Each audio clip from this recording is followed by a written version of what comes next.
Gagawa tayo ng bagong. Paano gumawa ng bagong? Lamas, nilagyan na namin ng asin yan. Tapos, gagawin natin yan 3 araw. Oo, 3 araw. Prepreserve natin to ng 2 dakot na asin, ganyan kadami. Bali yung ginawa namin, ano eh, mga 3 ganyan kadami. Okay. Ayan, after 3 days, bagong na siya.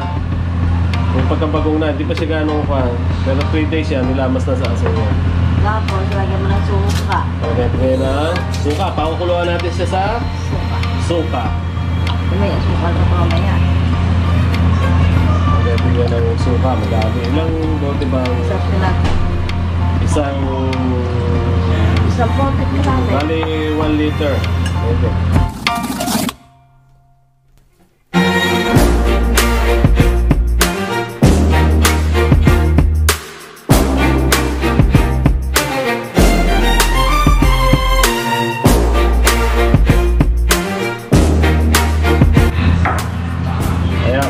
Na. Kaya lang natin kumulo. Huwag haluin.